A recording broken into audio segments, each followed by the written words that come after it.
What's up, guys? Welcome to the PL Pod right here on YouTube. I am Daniel and we are back with another week and another podcast.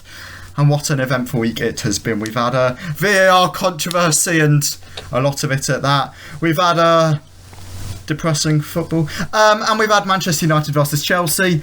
We've also had the end of the transfer window. We've had Arsenal. Yeah. You know what I mean? Manchester United versus Arsenal. I was thinking about transfers. We've had the end of the transfer window in which Zakaria moved to Chelsea as well as Aubameyang.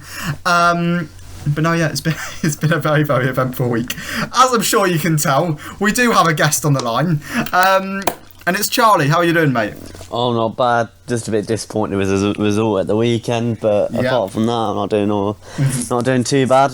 Yeah, fair enough, mate. He's a Forest fan, for those that do not know. So obviously a 3-2 loss to Bournemouth, who are going to go down. Yeah, then as well, they're not bottom though, so you know.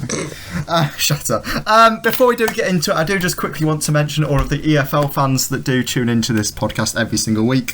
Hopefully at some point you could be joining us, and there is a special clubs fans that I do want to mention. Bristol City fans, I know you're out there. Hello, welcome to the pod. Let's get into Chelsea versus West Ham. Now, we'll deal with the VAR controversy within this. What was your thoughts on the controversy in this game, and then what do you think of VAR as a whole? So I think VAR in that game wasn't used correctly. Corner, it wasn't a foul. It was a Mendy, wasn't it? Yeah. I just don't think it was a foul, whatever, and it was just... Even David Moyes was furious at it and stuff like that. I just think... I think it needs to be reworked, and VAR as a whole, I think it needs to really be about clear and obvious errors. We had a VAR checked at Forest on Saturday, and it took 5.5 minutes to check it. I think there should be, on VAR, there should be a 2-minute cut-off, and if it's not clear and obvious, it shouldn't be given. Yeah. I'll agree with that. I mean, in our game, for the McAllister goal, you know, the screamer, I'm going to be honest, I'm not happy that was ruled out. That should have been a goal. McAllister deserved that. He would have got a hat-trick if that would have counted. He deserves that goal. And for teeny ween, what I'm saying with VAR, first of all, it needs to be clear and obvious. So how you go with that is... Even with offsides, it needs to be clear and obvious. So if the referee on the pitch says, if the linesman on the pitch says it's onside, give it a 5 centimetre margin of error. Whatever you decide to do, give it a margin of error. Yeah, I think the strikers should get the benefit of the doubt. They should. Attackers. They should, especially if the linesman says it's onside, because otherwise it's getting annoying. Football's all about opinions. Even when it comes to a foul, football is about opinions. So I mean, Roy Keane on Haaland of the bit. I think everyone has the same view on that. Yep. But another one was a Coutinho one against Man City as well. I feel like the linesman probably shouldn't have put his flag up, because I haven't watched it, but I've heard it was onside. And I think that was one of the things, because didn't the ball get passed and Coutinho was behind the ball when it got passed, and then the referee, the linesman called it off, so it's obviously offside because the game got stopped. But it was on. So yeah, it was on. So I think it needs to be reworked 100%. It's a mess. As I say, it needs to still come down to the ref and the linesman on the pitch. Otherwise, what's the point in having them there? You need to have a certain margin of error, and especially with fouls and things, they're all subjective. Yeah, very subjective, The referee needs to be making the decisions, otherwise it's not perfect VAR, and it's never going to be perfect, because football's all about opinions. So why are we trying to make it perfect? It doesn't make sense. Have the margin of error, let fans complain about it when, you know, they think the on-field decision was wrong, because that's always good fun. You know, that means at the weekend, you know, we would have lost 6-2 to Brighton instead, and I could have blamed the ref. You know, it would have been lovely. It's even like the Conor Cody incident as well against Liverpool. Like they had to zoom in that much. If you watch the game, they zoomed in about 10 times into it to see it, and it was literally like millimetres. And look at how much the goal meant to him as well. You know, scoring against Liverpool. You know, the club he supported. You know, it meant so much to him. And then I don't VAR works, but it needs to be changed. And you can't celebrate a goal anymore, can you? No, you can't, because I still remember, at the KP when opposing fans for their goals rolled out. It gives one team a lift and it deflates the other team massively. Yeah, it does. As soon as a goal goes in now, instead of going, for God's sake, why is that going on? I'm like, come on, VAR. I want to have some stick with the away fans here. Come on. Yeah. I know what you mean. It's just. I think it needs to be either. It definitely needs to be clear and obvious. It can't just be like, for instance, like the Mendy and Cornet stuff at the weekend. It can't be like that. I think that was just absolutely disgraceful. In my opinion, it should have been a goal. And also, it would be good for West Ham as well, having a bad season, and that's obviously going to be a confidence dip. So I think it just needs to be sorted out. Yeah, we'll get onto that bad season in a second, but one more thing.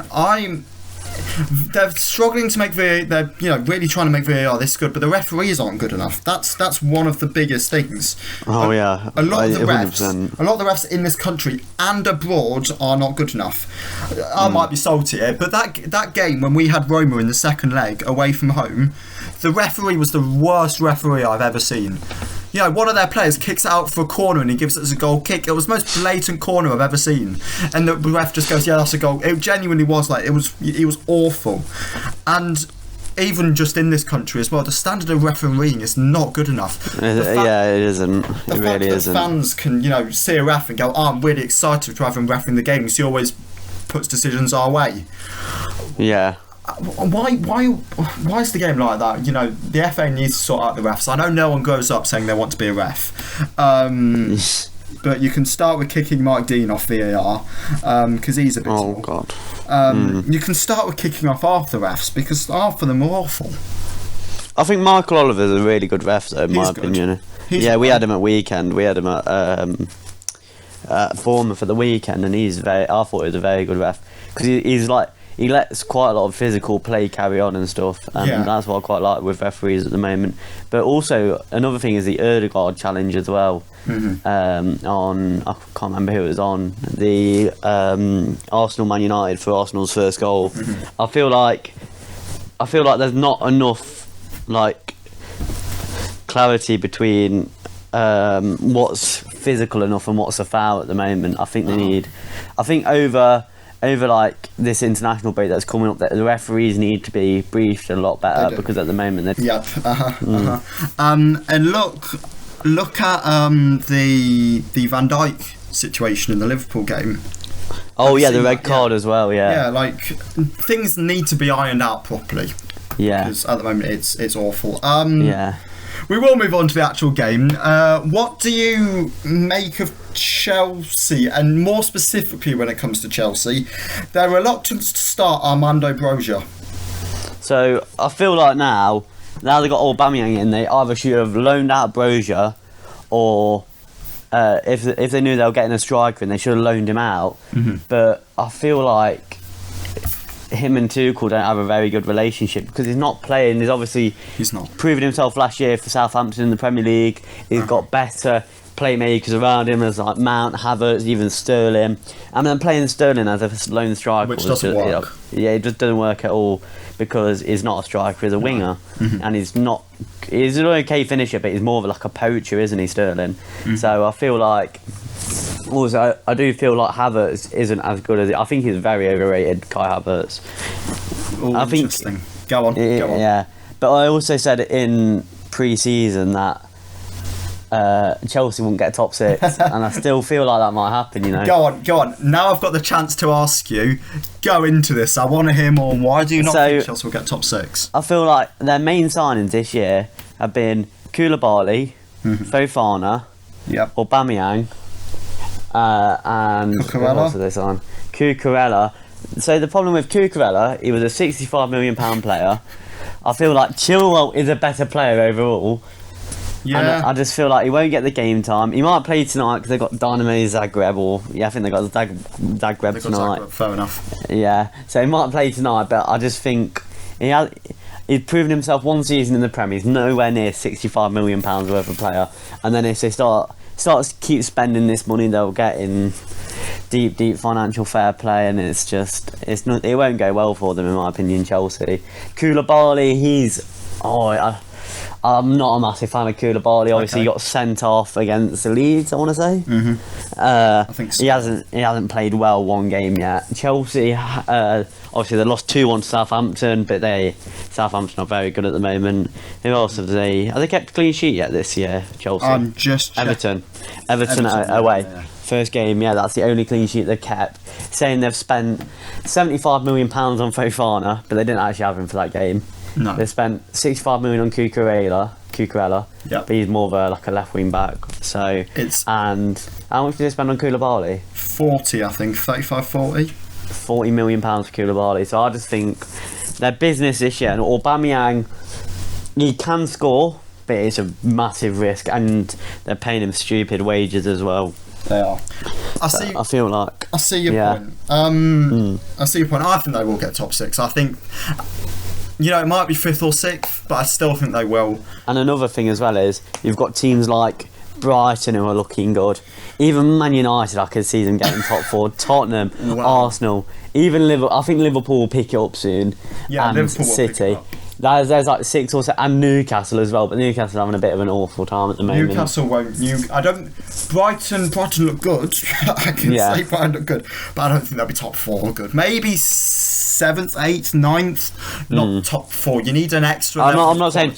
I'm saying maybe Brighton might push for a top 6, top 5. Fair enough. Like for instance, like West Ham a few years ago. Like Leicester. Like 2 years. Yeah, like Leicester as well. Yeah, but they bottled it twice. We still got 5th. Not Champions League though. Still haven't won the Champions League.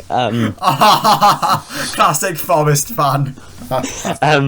But yeah, I really don't see. And then also, it didn't Tuchel say in pre-season like the team's not good enough to even get there. So They don't have enough backing from the manager, for instance, as well. Yeah. So I see your point. I think they will get top 6. I mean, the reluctance to start Brozier I don't agree with. He's better than Sterling as a false 9. He's better than Havertz as a false 9. Again, either start him or loan him. Yeah. And you haven't loaned him now, so you have to give him game time. I see your point. And then West Ham. It's been a very poor start to the season for the Hammers. Sitting in 18th. Only 2 sides below them. Both from the East Midlands. But it's been a very poor start. Do you think their new signings will make a difference? Obviously, in the likes of Paqueta, in the likes of Thilo Kehrer, in the likes of the new Emerson, in the likes of Maxwell Cornet. Do you think these players will make a difference, this West Ham side? So, obviously, Cornet last year for Burnley, not a creative side whatsoever, and he still managed to get, I'm not sure how many goals he got. He did very well for Burnley. For Burnley, who have maybe Dwight McNeil as a creative player. And he's gone now, hasn't he, anyway? Yeah, he's gone, but they didn't have Chris Wood for the second half of the season. He was stuck with Weghorst. It's not even a real name. Should be a Harry Potter film. I feel like Cornet's a very good signing for West Ham. They need the depth in like the upper, like the final third of the pitch, and that's what they've done. Like Paqueta, he can play as a number 10, and he can play in a box to box and things like that. Who's the Italian striker they signed? Scamacca. Scamacca. He's because they only have one striker last year, didn't they? In Antonio. Yeah. So they've got a second striker. I don't know how many goals he scored in Serie A last year, but I know he played against England in the Nations League, things like that. I think he's going to be a great sign, and he's still quite young. I think Emerson and who's the PSG guy? Kehrer, he scored a goal on his debut, or was it his debut or his second game against Tottenham? Either way. Were they against Tottenham? Can't remember. Either way, I don't really think he's going to be playing too well. He didn't get a sniff in the PSG side, but look at the defence, it's just who he's going to get a sniff in that PSG team. are stacked, aren't they, you know? Oh, yeah, Neymar's just different this year. I said to my dad before the pod started, I said to him, I was like, this pod could go anywhere, because we do know that Wood can just change the conversation in an instant, you know, from West Ham to PSG. And I'm not wrong. But no, Neymar, great player. West Ham, do you think they'll turn it around? I don't think they'll turn it around to get as they've good in the last 2 years. They won't. I don't think they'll make Europe this year unless they win the Europa Conference. But I feel like maybe like a 13th to 9th is probably where West Ham will be. They might pick it up towards the middle of the like last year. Like for instance, they had a really rough patch in like between like January and April, which really messed them. Because I thought they could have got Champions League last year, but Arsenal and Tottenham were just different at the end of last year. So I feel like West Ham will pick it up. They won't get relegated. They won't be in a relegation battle, but they will. It'll be quite a boring season. It'll be like a usual West Ham season. Yeah. Like maybe like 3 or 4 years ago. Do you know what I mean? In the like, Crystal Palace Wolves kind of bracket. Yeah, Wolves, Palace, and someone like Leicester. Not this year, obviously. Yeah.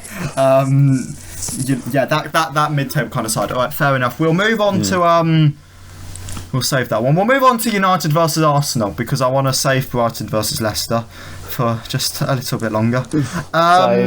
United versus Arsenal. Do you think United are back on track now?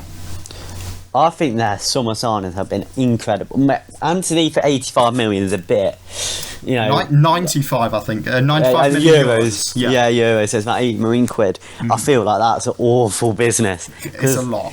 It is a lot. He's not even like a teenager. If he was like 18, 19, I could understand, but he's 22.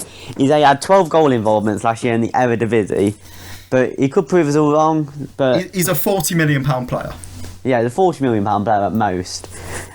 So he's skillful, so that does add a little bit extra, but 80 million is awful. Yeah, and then you have like your Brazilian tax if he's a Brazilian. Casemiro, we haven't seen a lot of him, but I thought that was awful business as well because. Did you? I think that's awful business because the problem is, in 2 years' time, if United actually start playing well, they want to start signing someone better, and they'll just be paying. They can either no one want to buy Casemiro because he'll be on stupid wages, so they're going to have a player that's effectively going to cost them like £15 million a year, plus all the other stuff that will go on. So I think Casemiro is awful business, and he's a £60 million. United needed someone like maybe like Tonali from Milan, even like getting a free transfer in like Kessie or someone like that. That probably would have been better for them. Kamara as well, of course. The thing is with Casemiro is yes, it's a lot of money, but this season will the sign of Casemiro help Manchester United get into the Champions League? Oh yeah, 100%. But I think you have to look at it in a long term. If so, then it's worth it. Yeah, I feel like Man United, Marcus Rashford finally getting his confidence back, as we've seen this year. He got, did he get an assist against Leicester? Didn't he? I don't know what he did against us. I've zoned out for most of our games so far this year. Yeah, I think he got an assist against you. Obviously, he got 2 goals and an assist, replicating his debut 6 years ago against Arsenal. 3 goals and 2 assists so far this season. Yeah, that's to say last year he couldn't hit a barn door. That's just incredible. But I feel this Man United team's back on track. Malacia and Martinez got loads of stick at the start of the season, but now he's finally proved himself. I feel Maguire and Ronaldo. Oh my God, that's about £150 million sat on the bench, including wages and things like that. A fridge machine, because he's not the GOAT. I see your point. Ten Hag. Do you think he just needed a few games to get going? Or do you think this is now we can actually do, and was the start just Manchester United being Manchester United?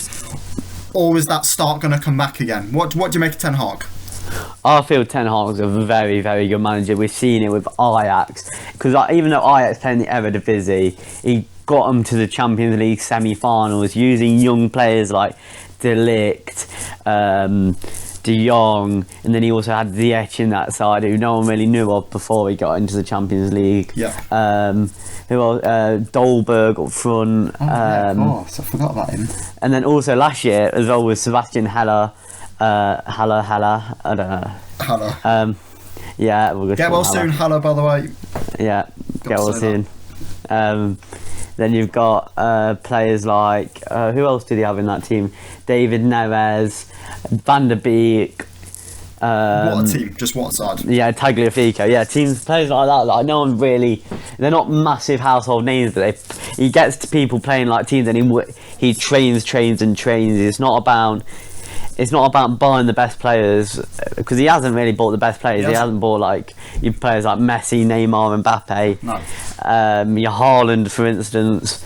But he's bought players and he'll get them training together and making them work like a team. And I feel like I don't think they'll push the title. I think City have got the title. I think they'll go invincibles this year. Okay. But I feel like he might push second if Liverpool can't pick it up. And he's going to get maybe third because Arsenal look very good. But yeah. And on Arsenal, do you think this was maybe just an off day for Arsenal, or what do you think happened? I just feel like United are a better side than Arsenal at the moment, and you have to look at Arsenal's team. So they've got Jesus up front, which is probably one of the best pieces of business done this summer, 100%. Saka, who's a very good winger. He might not pick the numbers up, but it's so with Odegaard. Both of them are so good. And then obviously Martinelli is just... He's very, very underrated in my opinion. Like last year when he came on, did he score 2 against Leeds? One of his first starts in the Premier League that season. Quite possibly, mate. Yeah, where they won 4-0. I know the game. You've also got players like Saliba, who people were saying last year probably shouldn't have gone out on loan to Marseille, but I think that's done in the world of good.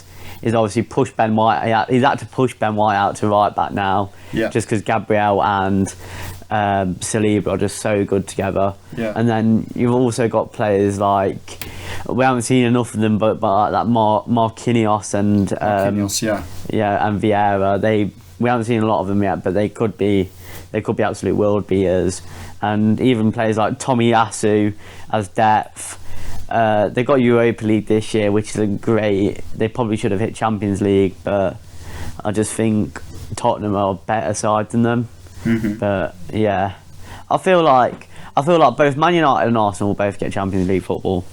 Okay, fair enough, mate. All right, what we're going to do is we're going to take a short break before you come back to hear about, and we are back to start talking about FPL. Now, Wood, what did you get in FPL this week? 41 points. 4 below average. You beat me. I got 36. Oh, that's tough. Tough week. Who do you have in goal?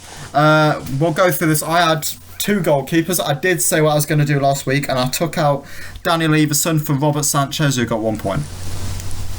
Not bad. I got a Henderson in there who got 1 point as well. Fair enough. I had Danny Ward on the bench, who somehow, even though the bloke conceded 5 goals, he's got 2 points. Yeah, he saved a lot though, didn't he? Not really. He was awful as always. Good goalie though. He's useless. Who did you have in defence? Trent, Cancelo, Perisic. I had a 3 back. They got 4 points. They did get 4 points. So I had Cancelo who got 2, Perisic who got 1, Trent who got 1, and Reece James who got 1.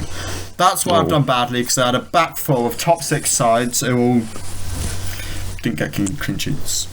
They all conceded. Oh no, Liverpool got a clean sheet, but he got subbed off in the 59th minute. Oh, did he actually? Yeah. I'm convinced that Jurgen Klopp didn't have Robertson or Trent in his. He got subbed off in the 58th. Now I'm fuming at that. Oh, for God's, I could have got. Oh. All right, who did you have in midfield? I had Luis Diaz, who is my vice captain. Okay.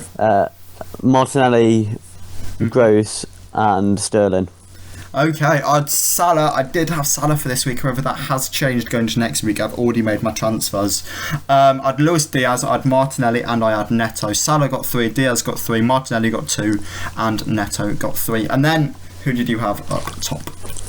Jesus as the worst scoring points. Yep, 1. And then you had Mitrovic and Captain Haaland. You had Mitrovic. How much did Mitrovic get this week? He got 5 because I think he scored, didn't he?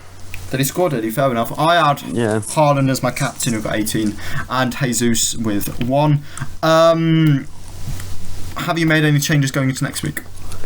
Let me think. No, not yet. I need to do it soon though. What changes do you think you'll make?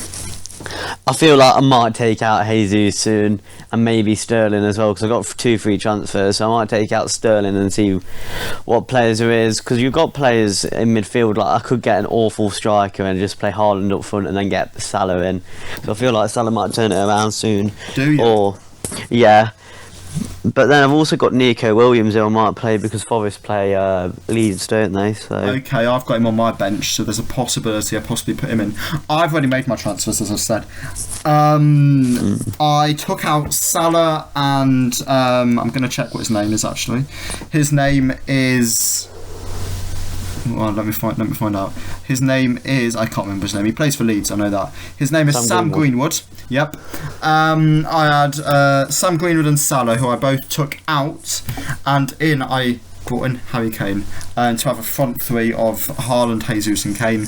And then I also brought in Jack Harrison because I needed a cheapish midfielder and he was the best I could afford for the price. Do still have Nico Williams on the bench though, so I'm looking at that and going, does he start this week? I mean, does he start maybe with a Perisic? Nah, well, I think I'm starting over Perisic nowadays. That's what I'm thinking. Do I maybe put him in? I'm going to do actually. I'm putting Nico Williams in instead of Ivan Perisic. Only on FPL. Only on FPL does Perisic get benched for Nico Williams. But I've done it, and I'll stick with it. I'll be fuming if that doesn't work out for next week. But no. I lost this week, sadly, for the first time. Usually I win all of these. I actually haven't lost to a guest yet in FPL. We're not? So well done for that. That is poor. No, it's just I'm really good. That is poor. How many overall points have you got? Can you not? I'm on 329. You're on 329. I am on... If I can figure out. I am on 373. Also, only a bit. I reckon 2 good weeks and I'll be all over you. I mean, yeah, I've had 36 points this week. But no, alright, fair enough. We'll move straight into Forest, I think. Because I do want to discuss these lot and discuss sort of what's gone on. The first thing I want to get into is there was a big change at Forest last season when things just switched in an instant. What happened? So what happened was that Shooting came in, obviously played a really negative football, and that 7 games in 1 point was awful, and that 1 point was against Derby. Yeah.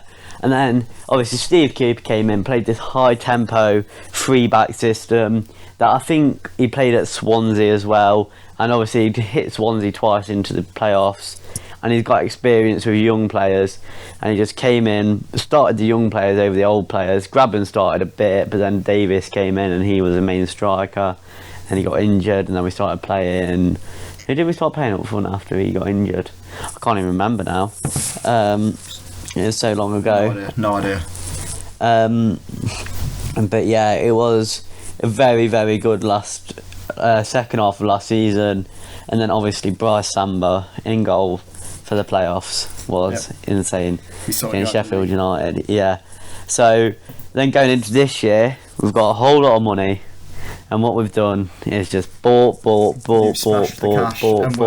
we needed to. Yeah. That's the problem. We had a bit of depth in every position, but they're all loan players. We had Garner, Davis, Spence, Lowe. Let me try and think. Who else did we? Zinkernagel, and they were like our main players that were on loan, and we needed. They all went back to their parent club, and we didn't sign any of them. I don't think. No, you didn't. No, we didn't sign any of them, especially Spence as well. Instead of Spence, we got Nico Williams, which I think Nico Williams is a very good player as well, and obviously clattered Richarlison, which makes him even better. But also we've signed like marquee signing have been Gibbs White, Lingard, Taiwo. Signed a lot of players, and we're gonna get onto them. I'm gonna get you to sort of rate every transfer and give our opinions. So be prepared for this to be about 50 minutes long. What are your thoughts on Stevie Cooper? I feel he moved literally down the road from me. So really, he's moved to Keyworth. Fair enough. He's joining James Justin in Keyworth then. James Justin lives in Keyworth. He does. So obviously Steve Cooper is he plays a sort of football that people want to play for, because that's why all these players, we've attracted so many decent players, for instance like Lingard and stuff like that, Gibbs White, even players like Freuler, who was playing in the Champions League last year. He's signed for us. Nia Carter as well, he's a baller. But I feel like He's a great manager who just doesn't have any Prem experience, so he'll have to have a few games to like work out how the Prem really does work and like the high intensity of the Premier League. And then I think after the World Cup is when we're going to start hitting the ground running. 45 points this year, 14th in the league. Okay. That's what's going to happen. That's my predictions. I was going to ask you about your predictions in a bit, but there we go, we've done it there. You sort of touched on it there, but how's the season started? Obviously, we've all seen the results, but the mood within the camp, the mood within, obviously, the fans, somebody who is there week in, week out most of the time. What's the mood been like? So, obviously, the mood for Forest fans, it has been... West Ham fans have said it, Tottenham fans have said it. It was a bit, you know... A bit dead on Saturday. We were playing Bournemouth. We were 2-0 up at half time, and I think it's like, for instance, like Tottenham, we went 1-0 down and we were loud. We were very, very loud. Like, I'm talking, and even West Ham fans have said it. We were the loudest fans I've ever had at home, even louder than Ellen Road. Who else is very loud? You've got teams like. Trying to think of loud teams in the Premier League. Newcastle. Newcastle loud, yeah. Yeah, Newcastle. Teams like that are Aston Villa, that are really loud, and then West Ham fans have just gone, yeah, they're one of the loudest teams we've heard at home, and so did Tottenham fans. But for instance, like that West Ham game, I think we won the game on pure luck and the atmosphere at the game. I think obviously the goal was pure luck. They hit the bar twice. We had a penalty save.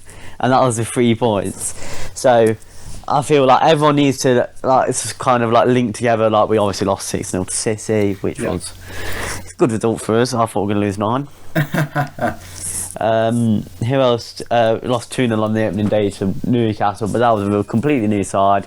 Jack Cole back in midfield. You're speaking about your fans being great. I saw Newcastle fans on Twitter saying the Leicester fans are better, and I'm not joking, I actually did. Have Leicester played Newcastle this year? Not this year, no. So we're talking about last year. I have to disagree with that, Daniel. I mean, I'm not surprised you're disagreeing. Yeah, I have to disagree with that. You're probably winning 2-0 last year if you played Newcastle at this start of the season. Actually, no, last time we were at St James's Park... you lost 4-2, didn't you? We lost 2... No, last time we were at St James's Park, we lost 2-1. And Bruno Guimaraes scored in like the 95th minute. Good lad. Alright, we'll do the transfers now then. Because I really want your thoughts on this. I won't do all of them. Oh no, we will do all of them. I've got all of them here, so I can read them to you. And no, there's some players that haven't even played yet. For instance, like I still want to hear your opinions, mate. I want to get 21 signings in the title. Well, we're not doing the loan players like that Paraguayan guy or the South Korean guy. We'll mention him. Never seen him play. Alright, we'll start off with one you would definitely have seen play. Morgan Gibbs-White. 10 out of 10, baller. Bargain. Next England star. Okay, next England star. Absolute baller, I'll tell you that now. Fair enough, mate. His first game he started was Man City, so that was just a write-off. And then he came on against Everton, he looked very good, and then obviously at the weekend he got an assist. He was probably our best player because, no one else really played well. Kiate obviously scored as well. But, yeah, I think Morgan Gibbs-White's a very good player. I think the price tag is a bit steep, but to hit that £42.5 million, he has to be good. So the way I look at it is we risk spending 25 million, or we spend 42.5 million on probably one of the next midfielders for England, yeah. Alright, okay, fair enough. So 10 out of 10 for the signing, including the money? Oh no, I was joking about that. It's probably about a 7.5 out of 10. A 7.5 out of 10. Alright, 7 out of 10. 7 out of 10. Alright, I'll give you 7 out of 10. Next one, and it's a guy that I already know, I hate pronouncing his name, Taiwo Awoniyi. You know what? I don't think he's great. I really don't. Okay. Missed a sitter on the weekend. 94th minute. Could have been 3-3. Fans could have gone mental. And he's missed it. His back was towards goal, but he missed it, so didn't go in. But I feel like £17.5 million. He proved himself last year in the Bundesliga with 15 goals. But apart from that, he's quick, he's strong, but I just don't think his finishing ability is quite there. He obviously scored against West Ham, but that was a bit of a I don't even know what to say. I was going to say ping pong goal. No, what's a ping pong goal? I don't. I meant pinball. It was like pinball in the box. That's what I meant. Fair enough. Pinball in the box. He literally hit a player, hit someone else, and then he just taps it in. Apart from that, he's done really nothing for us. So I'm going to give. He could prove himself, so I'm going to give him a 5 out of 10. 5 out of 10. All right. Next one, we've got Nico Williams. You've already spoken about. Not Nico. I think Nico Williams is an excellent player. Obviously, he clattered Richarlison, so that already gets him up. That already gets him up to a 5 out of 10. No one likes Richarlison. I think he's a good player, but no one likes him. All right. I'm not commenting on if I like individuals as players. I need to do a professional job. I feel like. Yeah, he's not as attacking as Spence, but on the defensive side, he's so much better than Spence. Spence is more of a winger than a a wing back, in my opinion. So, £17.5 million is obviously playing for Wales, and is only 21, 22. So I feel like that's going to be another solid signing, 7 out of 10 for him. 7 out of 10, yeah, he's 21. Yeah. Good signing. Next one, and we're only 3 into the list of 21. I'm already regretting this. We're going to keep going. Emmanuel Dennis. You know what? Prem proven. It's only about £10 million. I don't think we needed another striker though. Is 26, I want to say. Emmanuel Dennis is 24. Oh, 24, so he's younger than I thought.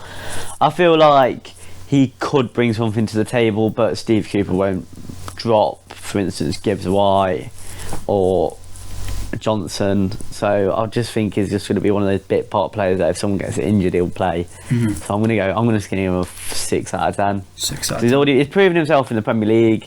He was quite cheap for some of the players that we signed. So I'm going to give him a 6 out of 10. Fair enough. Next we've got Ol Mangala. Oh, he is very, very. He's injured at the moment, but he played against West Ham, Everton, got injured. Everton, I think he had the most recoveries on the pitch. He won the ball back for us a lot. He is a very, very talented player, and for about £12 million, I think we signed him for. Yeah. I feel like him, Yates, O'Brien. I think Yates is really average. But yeah, I think players like that in the middle, I think he'll play really well for us this year. Yeah, so I'm going to give him a 7.5 out of 10. 7.5 out of 10, fair enough. Next we have Musa Niakate, one of your first signings. I feel like just because of the position we have, and we have no one in those positions, he was relatively cheap. He was about £13 million. About 10, yeah, 13. Yeah, 13 mil, 10 million, 10 to 13. I think he was probably one of our best signings because of the position we have. Because we're going into games with a championship defence. He's injured at the moment, but once we get Willy Bolly, him, and maybe like McKenna in, because I don't think one was up to the Premier League. Okay. I feel like that defence could be something special. So I'm going to give him an 8 out of 10 just because of the position he's playing and he's got experience in the top flight. An 8 out of 10, fair enough. I am writing all of these down, and Lord, I've seen that there's a lot of signings to go. Is it Julian Biancone? Oh, 4 out of 10. Never going to play. £5 million. He's never going to play. 22? Yeah, he'll be gone in January for about £2 million to Olympiacos. Actually, no, probably go to Olympiacos for about £45 million for a bit of money laundering. It's a bit like that new Udinese. Who's that Kamara? Udinese. Yeah. He's on him for like 20 million. Yeah, for those that haven't seen it, Kamara went to Udinese from Watford, both owned by the same owner for 17 million. I'm pretty sure Watford brought him in January for about 4. So that is definitely money laundering. Lewis O'Brien, allegedly money laundering. Lewis O'Brien. We got him in a deal. You did? For £10 million with Toffolo. So let's go £5 million on each, even though probably Toffolo was 2.5 and O'Brien was 7.5. Yeah. But I think he is a very, very good player. I feel like his playmaking, his passing, even like he's got a bit of pace on him. He's a box to box. He's got loads of energy. I feel like he can be something even for the future because he's only about 23. 23. So yeah, so I think he's going to be something special. So I'm going to give him an 8 out of 10 as well. And also for the position that he plays, like midfield, he won't play week in week out, but when he will play, I think he'll be special against teams like, not like teams like City and Liverpool, but teams like you got your Wolves, Everton, Palace. I think he'll do a Fulham. I think he'll be special against them. Fair enough. Then you've got one that came out of nowhere, and I still don't understand how you've done this. Remo Freuler. You know what? The Champions League experience. The older Ruben Neves.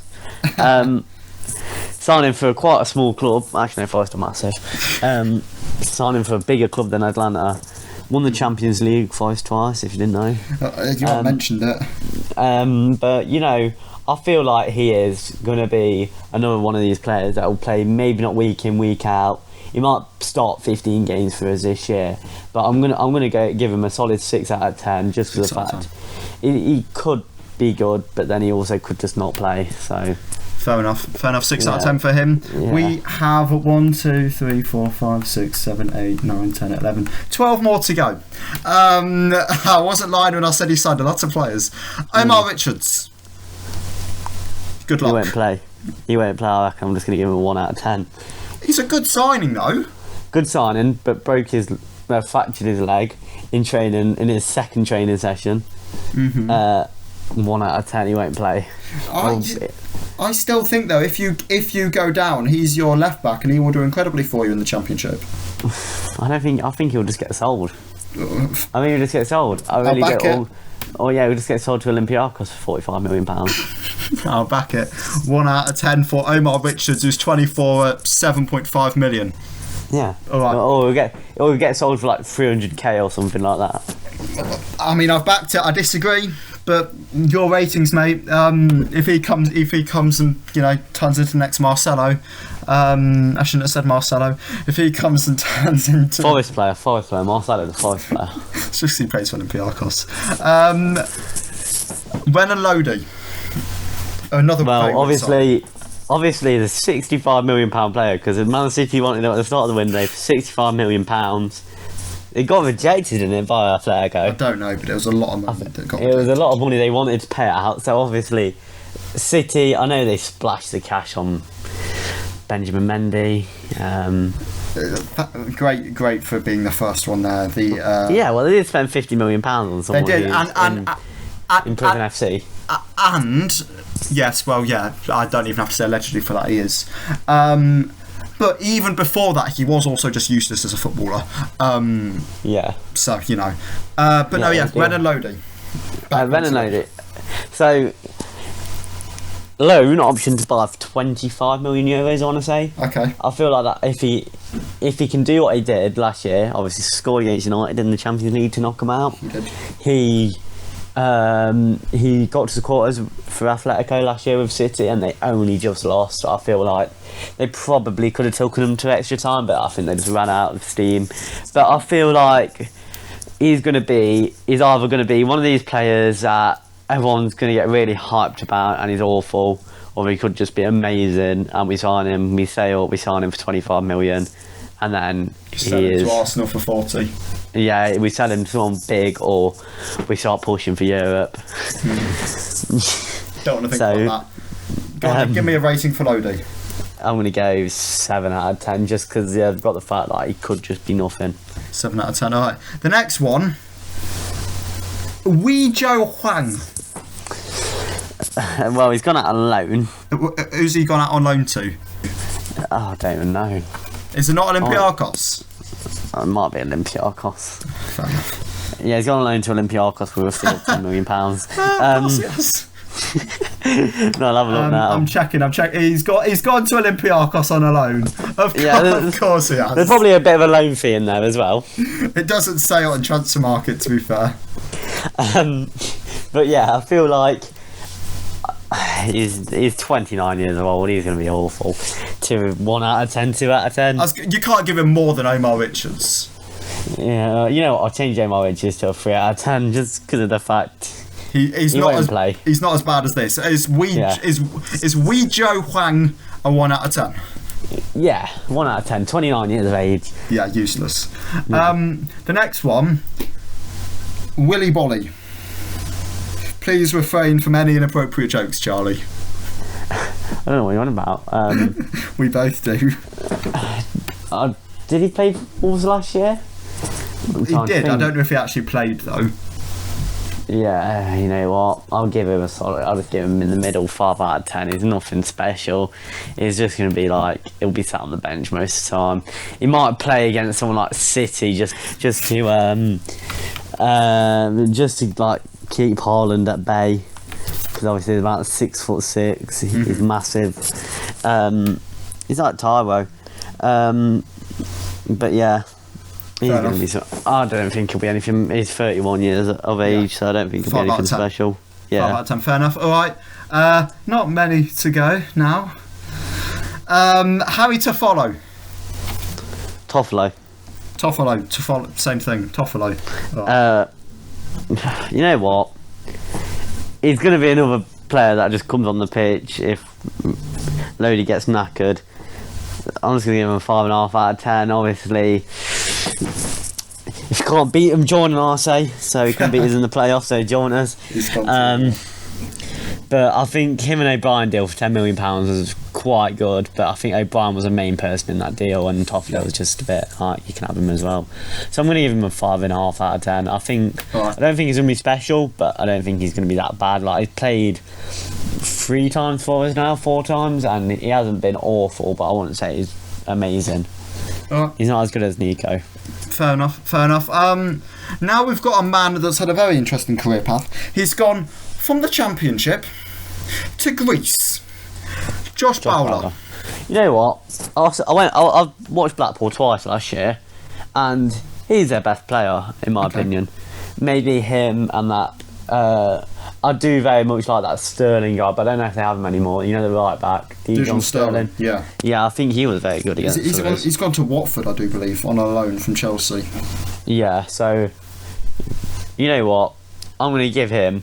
He's still quite young, 23. 23, yep. Yeah, 23. So he could next year, if we get to the Championship, he could be something. But I'm just giving him a 5 out of 10 as well. I think most of these are going to be 5 out of 10s. And let's be honest, he'll probably end up going to Olympiacos permanently for a free transfer. You said you didn't want me to mention him. Brendan Aguilera. Just because of the fact he's only 19, 20, 19. I'm going to go 4 out of 10. He could be something. No one's ever watched him play. No. It's going to be one of these players that just gets lost.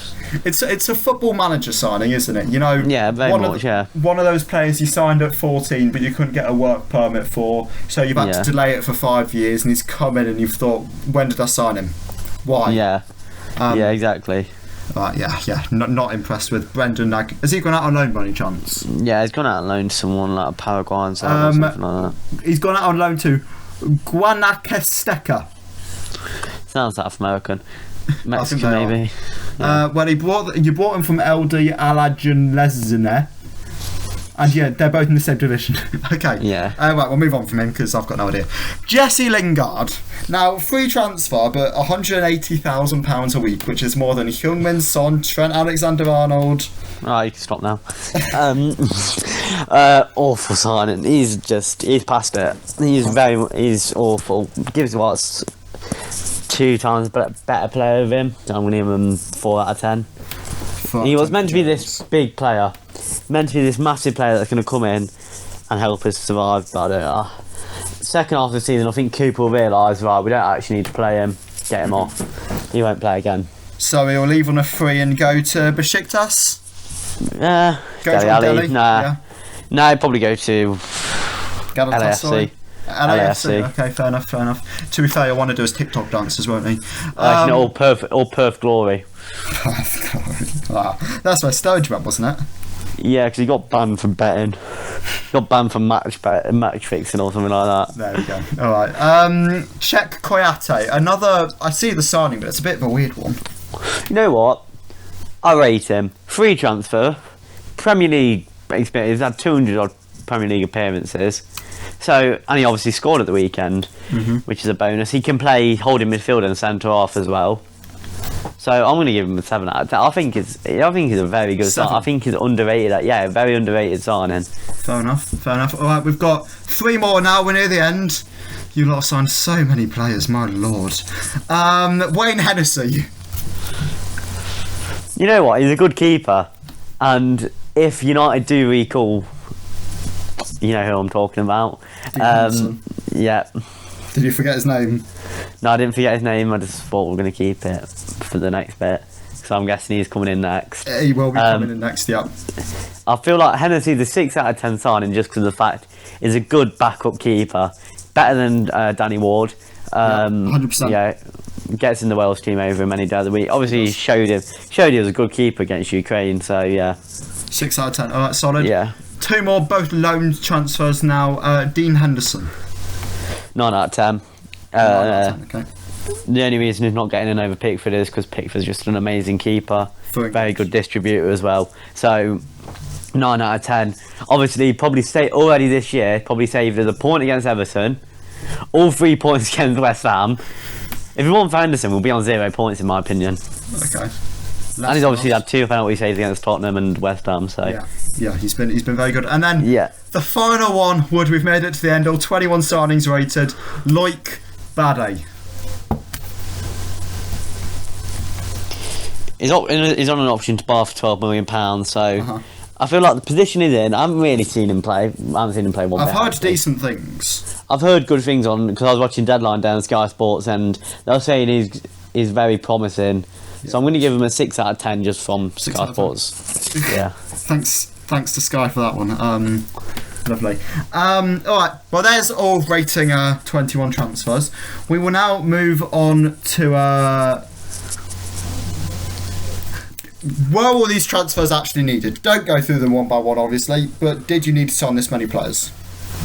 I feel like maybe not 21, but we needed to sign at least 15 players. In fact, we lost everyone on loan last year, and we had to bring in basically a new squad to stay in the Premier League now. Because the difference, I don't know if you agree with this, but the difference between the Championship and the Premier League, in 5 years' time, it'll be like everyone that gets promoted, there might be like one team that stays up, but everyone else will just do awful. Because I feel like the money in the Premier League just keep going up every year, and the money in the Championship is still very, very poor. I think you get about £8.5 million revenue for being in the Championship. Wow. And for being in the Premier League, I reckon I want to say by 2030 it will be £200 million. Well, when does the Sky Sports deal run out? Because they'll have to up it after that probably again. 2025, I think. So yeah, it could easily go up to 180 sort of then. Yeah, because I feel like the Sky Sports deal could be. It was about £3 billion, wasn't it? I think so, which is about. I think that it could easily be for 5 years. I think it could easily be £1 billion a year. Well, it's already that because each Premier League club gets 120 million min, isn't it?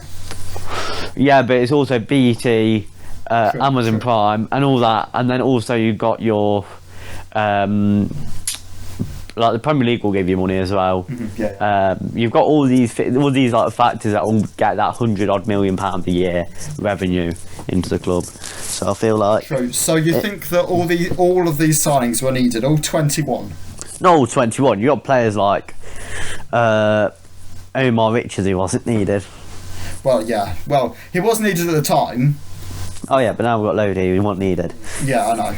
Yeah, that is only because he got injured, to be fair. Or Toffolo wasn't needed, or someone like that won't hardly play this year. Or we have sold a few players actually, thinking about it. You've sold Samba, you've sold Da Costa, Tobias Figueiredo, Lewis Graben, Cole Jenkinson, Nicholas Ianu, I know you mean Xande Silva.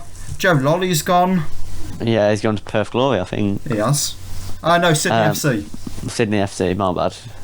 Gaetan Bong. Good player he was. But no, so what I was listening to something on James Lawrence Alcott's YouTube channel, actually, great channel, go check him out. Saying that it's the overspending kind of thing. It's too much because you can't keep each one of these players happy. It's a bit like the whole. I know we're in the Premier League, but it's a bit like the Derby County, like buying stupid amounts of players on stupid money, on stupid wages, and not getting to the Premier League. Like, we might get one good season in the Prem. Parachute payments are a bit lower nowadays, aren't they? They are. Yeah, so I feel like we could still do it in the Prem. Okay. But we need to stay up. If we don't want to start hitting financial worries, we need to stay up. Because Derby have about 18 court cases on them nowadays. And it will be a fire sale next summer if you do go down. Yeah. Fire 100%. sale. And then last but not least, you've already kind of mentioned it, but I want, Premier League position and thoughts on both how the cups will go. What are your predictions for the season? 14th Forest. After Christmas, we're going to hit the ground running. 36 points near. I feel like this year is going to be a very, very high relegation point. I think it could be over 40. Oh, God. Just because of the fact you've got your likes of Leicester, I know I don't like them, but they're a big side. We're not going to pick up another point, mate. We're fine, don't worry about us. They're a big side. Then you've got your West Ham, who are also down there. Villa, Everton, who are both massive. But I feel like it's another thing, like these old England players. You got your Phil Neville. Was it Phil Neville who went Valencia, or was it Gary Neville? Was it Gary? I think it was Gary. One of the Nevilles. One of the Nevilles went to Valencia, did awful. Frank Lampard, he obviously did well at Chelsea. Awful at Chelsea. No, good at Derby, bad at Chelsea, and awful at Everton. Gerrard, he's got the same story. He did very good at Rangers, but awful in the Premier League. I think they need more experience, and that's why Wayne Rooney hasn't gone from Derby. Because as much as I hate Derby, I think they were very, very unlucky to stay down last year. He did a good job. He did a very, very good job, because the players that they had, they were nowhere near getting 50 points, and that's like for Championship, that's to stay up 50 points. Yeah.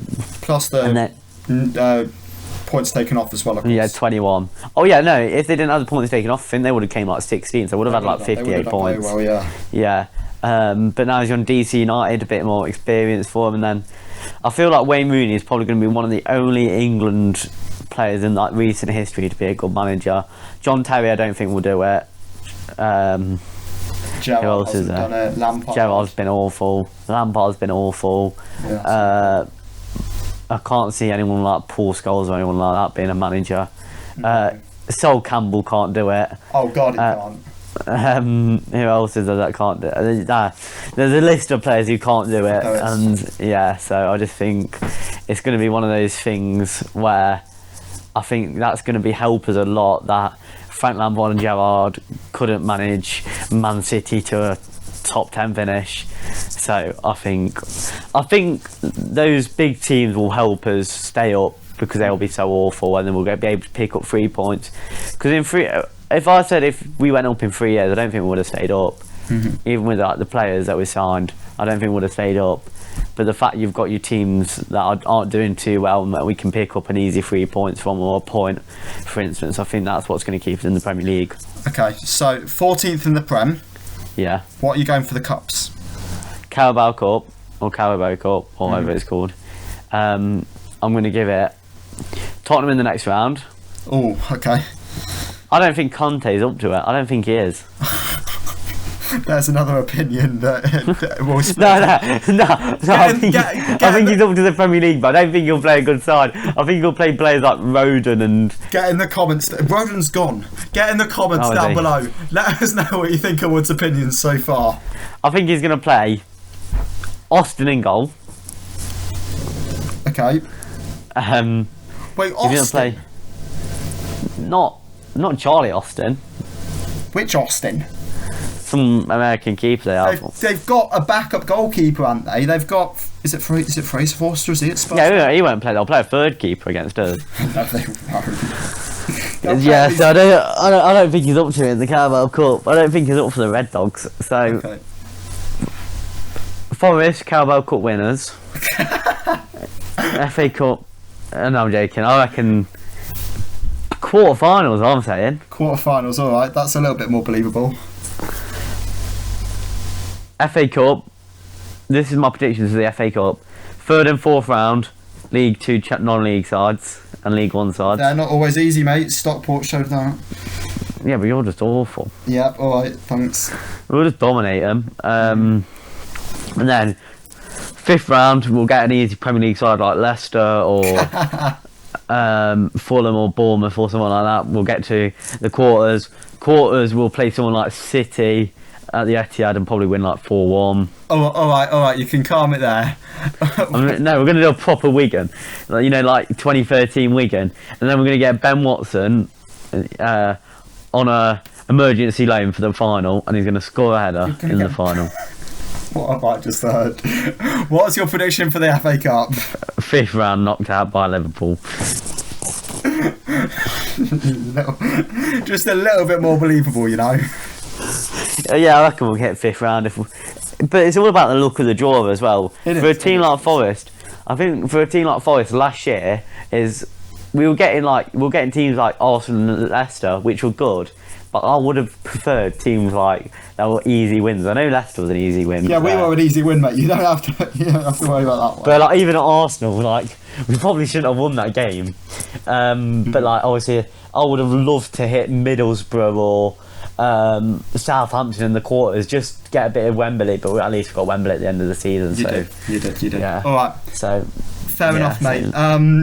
We will now take a short break before you come back to hear us do the transfer ratings and the predictions.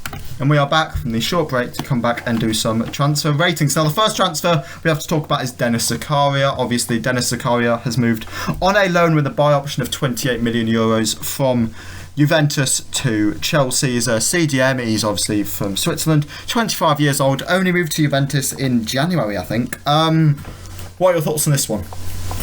It's going to be... It smells like a Soul. That Soul guy that I got last year from Atletico Madrid. Saul, yeah. It smells like him. He won't get any game time. When he does play, he'll be awful. So, 5 out of 10. 5 out of 10. I'm actually going to agree with that. I don't rate Zakaria at a Chelsea kind of level. I think he's a very, very good signing. I think he's a very, very good Europa player. League. Yeah, Europa League. He would do incredible things for Aston Villa if they didn't buy Kamara. Yeah, he would. He would do incredible things for Leicester. As you know, they've got Ndidi. We've got Ndidi. He would do incredible things to that kind of level. Maybe West Ham if they would lose Rice. Yeah. But he's not Chelsea level. I'll give it 4 out of 10 because he's not particularly old. At 25, but I'm not overly impressed with him. I'm just not impressed. Another loan here in Arta. Another one from Juventus to the Premier League, moving to Liverpool with a buy option of 37.5 million euros. The Brazilian is 26 and plays in the middle of the park as a centre mid. What are your thoughts on Arta? You'll have 5 out of 10. You won't get game time. Once Thiago gets fit, I think Harvey Elliott is something special at the moment. I think he's an incredible player. Next England star, I think Harvey Elliott is amazing, but I just think he's not a central midfielder. So, I'm going to give him a 6 out of 10. They've got... I think Liverpool need to strengthen that midfield so much more. They do. So that's I'm going to give him a 6 out of 10 just because of the fact he'll play a bit. He won't play loads. They won't buy him £37.5 million. So yeah. 6 out of 10. There's no chance they buy him. I don't like Arta. I don't know what it is, but I just don't like him. I don't think he's good. I don't think he's good at all. He just reminds me a bit of like a Paulinho, the one that signed for Tottenham. Yeah, what kind of midfielder is Arta? Nobody knows. He's just central midfielder on Football Manager, if you know what I mean. Yeah, I know. Supporting central midfielder. He's not a playmaker. He's not a box to box. He's nothing. Yeah, I know what you mean. He's not a Mazzella. He's not anything. Mezzala. I'll call it Mezzala. I don't like Arta. I don't think he's a good player. I'm actually going to give this I'll give it a 4 out of 10 again because it's a loan. However, for 37.5 million, that would be a robbery. 4 out of 10. I think he's awful. We'll do another Chelsea player here in Pierre-Emerick Aubameyang. Aubameyang has moved from Barcelona to Chelsea for 12 million euros. The striker is Gabonese and is 33 years old. There's one thing you missed out of that deal, and that is Marcus Alonso going the other way. Yeah, was that 12 million plus Marcus Alonso? Yeah, 12 million plus Marcus Was it? Alonso. Okay, I didn't know if Marcus Alonso was a separate fee. I don't think he was, no. I think it was 12 million on Marcus Alonso. I'm going to give this a 7 out of 10. Okay. The fact they need an out-and-out striker, the fact he's proven he can score goals for Arsenal, and also he has played under... he's played in the German league where obviously Thomas Tuchel has played, so Thomas Tuchel has seen him at his best. So you know what, I'm going to a 7 out of 10. Solid. I think he's a decent signing, solid player. He can really score goals, and if he hits the ground running quick, that is decent for Chelsea. And then they still won't get top 6, but yeah. Fair enough, mate. Fair enough. I like Aubameyang. I think he's a good player. I'm not particularly fond of the signing him to Chelsea because he's an Arsenal player. Yeah. However, as a striker alone, I think he's decent. 33 is not the age profile you'd like, but at this point Chelsea did just need a striker. For the sake that Chelsea just needed a striker, I'll give it a 6 out of 10. Just because they needed a body. Yeah, that is true. Because they can't be playing Raheem Sterling or Havertz up top for the whole season. They would not get top 6 if they were doing that. They'll end up playing Conor Gallagher for the whole season. Nah, Tuchel does not seem to like Gallagher. Seems to get very angry with Gallagher very quickly. Can I ask you what's your thoughts on Anthony Gordon for £60 million? I know it's a bit off topic. Oh Lord, you can do, and I think it's absolutely abysmal. I think it's awful. It's awful, isn't it? Thank God he didn't go. We'll talk about a player that did move to Everton rather than moving away from Everton. Garner. Your boy, James Garner. You know what? Moved for an initial €10.5 million, which could rise to €17.5 million. You knew obviously all about him as he was a Forest loan player for the last 2 years, I do believe. 2.5 years. 2.5 years. CDM, English, 21. What are your thoughts on this? Great player. He's a phenomenal player. He's got confidence as a young player. He's got he's a deep lining playmaker. He's got great corners, great free kicks. Obviously you found out that with the old corner into Worrell. Yes, thanks for the reminder. It's alright. But yeah, I think it's a great signing. Also, they've got Onana. They've got who else have they got in midfield? Does they have Decore? Yeah, they brought Idrissa Gana Gueye back as well. Oh yeah. So I think he's not going to play every game, but for the 20 games I think he will play, I think he's going to be an exceptional player. And I'm going to give him an 8 out of 10. So the fact it was only £10 million for a 21-year-old English midfielder who's got played for the under-21s, I think it's great. I think it's a steal. You know, the fact that Chelsea were bidding 5 times that for Romeo Lavia and on deadline day just doesn't make sense. And I like Garner, even though he's I didn't want him at Leicester, and I made that perfectly clear. I don't want him anywhere near Leicester because he put on a Forest shirt. But we're not going to talk about Wes Morgan. I've always said Wes Morgan's the exception, not the rule. But I do think Garner's a very good player, and I'll give him a 7.5 out of 10. Yeah. Not Premier League proven, however he's 21. But he did absolutely dominate Leicester. Yeah, I'm not saying he didn't. But again, not Premier League proven. I think 7.5 out of 10 would be very fair. I think he's an excellent player. Let's go for Dan James. Moved from Leeds to Fulham on a loan when Tottenham were interested on a loan. Yep, just makes perfect sense. Welsh, is he an international? I think he's an international winger. 24 years old. You know what? He's awful. He's not. You need a bit of strength, and he doesn't have any strength whatsoever. He just gets pushed around the pitch. He gets bullied. He'll get absolutely bullied by fullbacks because I know they're quite high up the pitch now, but he'll keep even against people like Chelsea, he'll just get bullied by Koulibaly for the whole game. He'll get bullied. He gets bullied every game. I watched him play at Leeds and Man United. I'm going to give him a 4 out of 10. I know it's only a low move, but he'll just get bullied. And they've also signed Willian. Why were Chelsea interested? Not Chelsea, Tottenham. Why were Tottenham interested? Doesn't make sense. It's because Conte just wants him to sit on the bench and just makes him look like everyone else is good. Like you're a Jonathan, just on your Kulusevski, you know. Yeah, but Dan James. Why not? If he would have gone to Spurs, that bloke would have had Manchester United and Spurs in his CV. You know, I think it probably was for his CV. Yeah, it probably was. I will give it a 5 out of 10 just because it's a loan. You know, I don't think it's a high loan fee if there is any loan fee. Maybe Fulham need a bit of pace. Just somebody just to run down the wing and pass the ball to somebody to put the ball into Mitrovic. Yeah. Or if James could do that, I don't know. I'll give it a 5 out of 10. I don't really like him. I think he's all just pace. Yeah, fair enough. But yeah, I'll give it 5 out of 10 because it's only a loan. Let's go for Billy Gilmour. Obviously moved from Chelsea to Brighton for €10.4 million. Centre mid, Scottish, 21. You know what? I feel like Graham Potter will get the most out of him. He played really well against England in the Euros. He hardly got a sniff at Norwich last year, and when he did, he was very, very bad. I feel like Thomas Tuchel doesn't like him one bit, because if he did, he would actually give him a bit of game time and try and prove himself in the Chelsea side.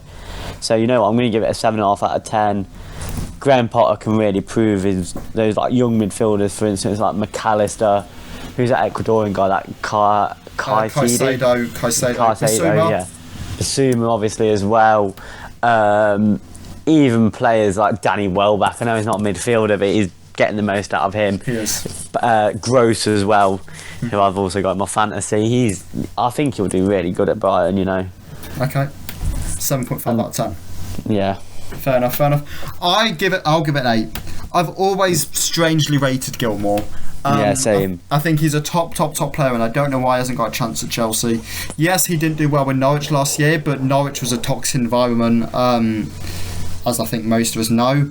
And yeah, it didn't work out for him last year, and it hasn't worked out at Chelsea, and I think it will at Brighton.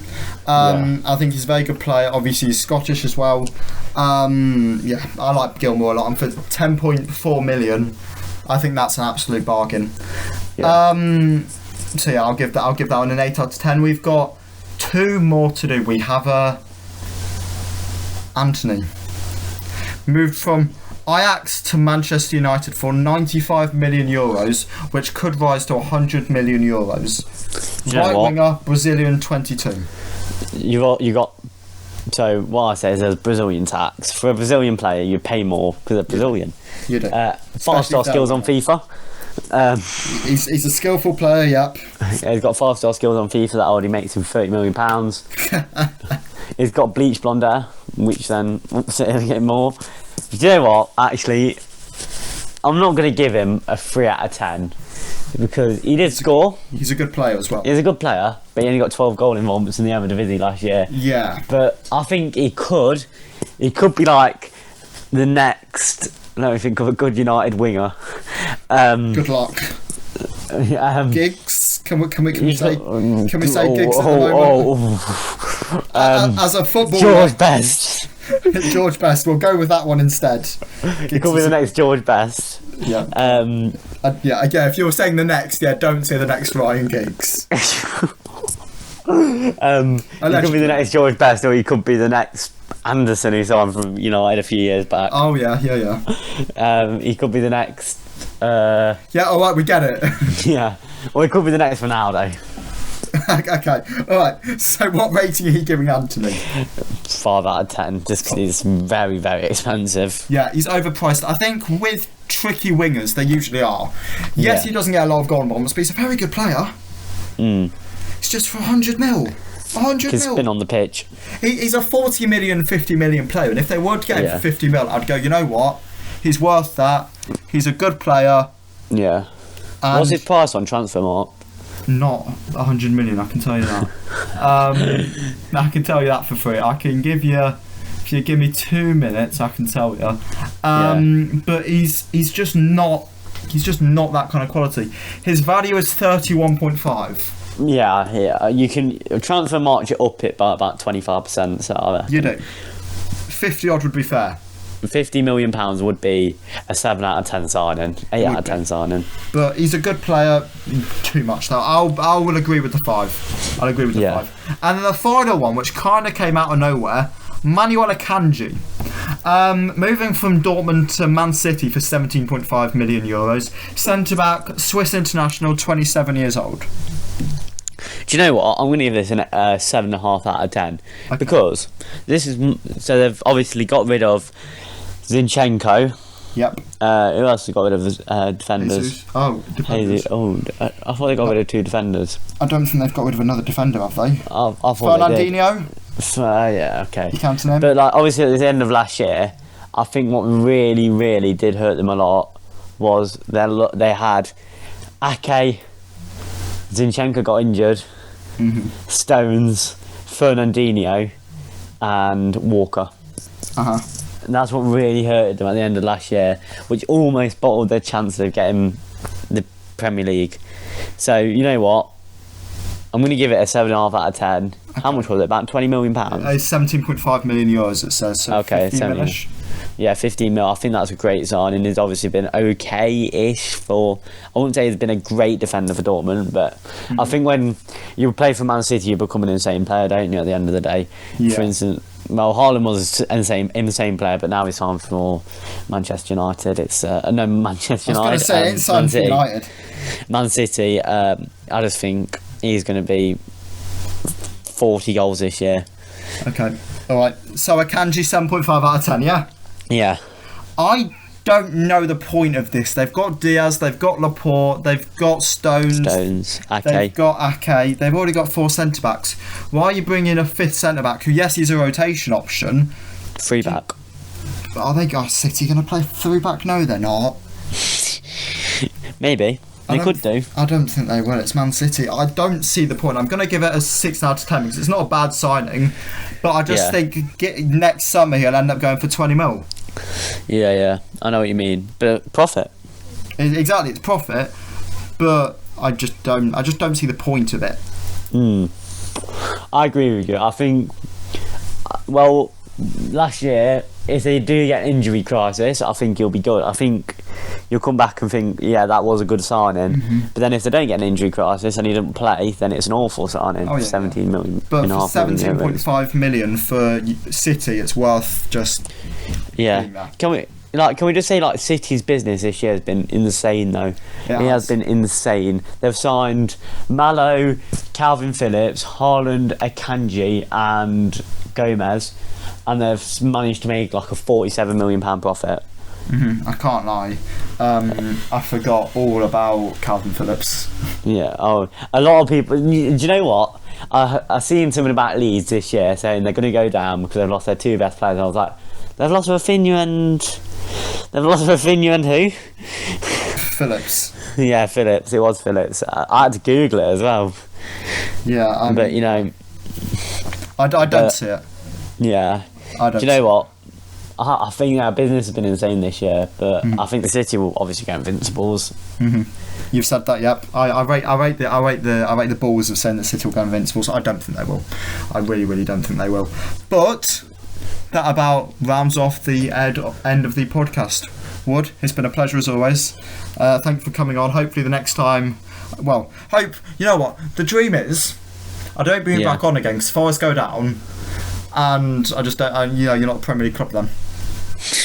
That's the dream. Or Leicester go down and you have to stop the podcast. I just continue it for Premier League clubs and just not. I'd be pleased not to talk about us. We're awful. The EFL podcast. Oh God, that won't get many views.